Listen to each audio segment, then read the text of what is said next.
शिवसेना का नाम और तीर कमान का चुनाव छिन जाने के बाद अब उद्धव ठाकरे अपने परिवार की पहचान बनाए रखने के लिए महाराष्ट्र की यात्रा पर निकलने वाले हैं।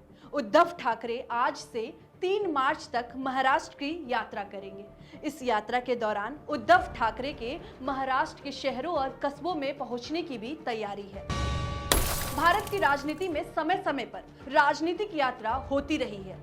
हाल ही में कांग्रेस पार्टी ने भी भारत जोड़ो यात्रा की है।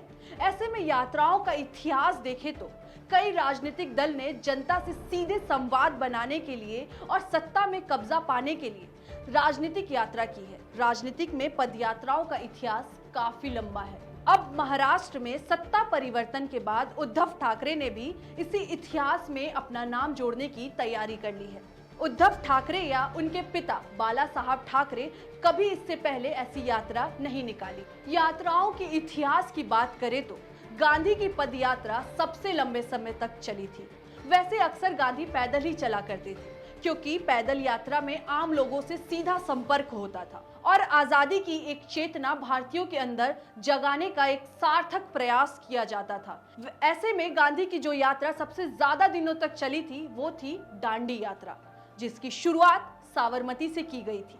तब सिर्फ 78 स्वयंसेवक थे और जब यात्रा 388 किलोमीटर लंबी यात्रा 6 अप्रैल 1930 को खत्म हुई, तब गांधी जी के साथ सैकड़ों लोग जुड़ चुके थे। इस यात्रा का असर पूरे भारत में इस कदर पड़ा कि साल भर पूरे भारत में नमक सत्याग्रह चलता रहा। तो वहीं साल 1977 लोकसभा चुनाव के बाद इंदिरा गांधी ने भी बिहार के बेलछी से अपनी पदयात्रा शुरुआत की थी।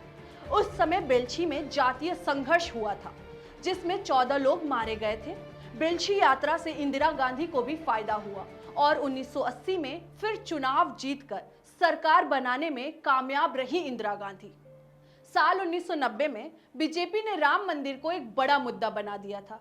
इसे आम लोगों तक पहुंचाने और जनता को चुनाव में अपने तरफ खींचने के लिए लाल कृष्ण आडवाणी ने लीड करते हुए रथ यात्रा की शुरुआत की। ये रथ यात्रा गुजरात के सोमनाथ से शुरू हुई और यूपी के अयोध्या तक इस यात्रा को जाना था, लेकिन बिहार में इस यात्रा को रोक दिया गया था। इसके पीछे कानून व्यवस्था की वजह बताई गई थी। बीजेपी ने इस यात्रा का राजनीति फायदा कुछ इस कदर उठाया कि 3 सीट की पार्टी 1991 में 35 सीटें जीतने में कामयाब हो गई थी और 120 सीटों के साथ कांग्रेस के बाद दूसरी सबसे बड़ी पार्टी बनकर सामने आई थी। इसी तरह पूर्व प्रधानमंत्री चंद्रशेखर ने भी यात्रा के जरिए जनता से मिलने और सत्ता के शिखर पर बैठने की राह तलाशी थी। बात 1983 की है, जब देश में इंदिरा गांधी की सरकार थी और विपक्ष कमजोर हो गया था। ऐसे में चंद्रशेखर ने कन्याकुमारी से लेकर दिल्ली के राजघाट तक यानी कुल 4260 किलोमीटर तक की लंबी पैदल यात्रा की थी। साल 1985 की बात करें तो पूर्व प्रधानमंत्री राजीव गांधी ने भी कांग्रेस संदेश यात्रा निकाली थी। राजीव गांधी उस समय भारत के प्रधानमंत्री थे और 1984 के लोकसभा चुनाव में 400 से ज्यादा सीटें जीती थी। इस यात्रा का मकसद साफ था, कांग्रेस के संगठन को मजबूत करना। इसे इतिहास में राजीव गांधी की रेल यात्रा के नाम से जाना जाता है, क्योंकि पूरे यात्रा के दौरान राजीव गांधी ने सेकंड क्लास की रेल बोगी में यात्रा की थी।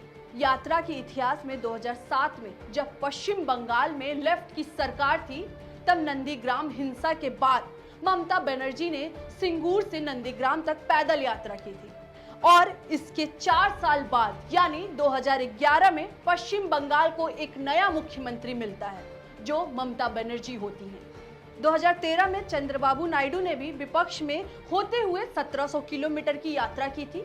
तो वहीं 2017 में जगन मोहन रेड्डी ने 3400 किलोमीटर की यात्रा की थी और 2022 की राहुल गांधी की भारत जोड़ो यात्रा भी इसी इतिहास का हिस्सा है।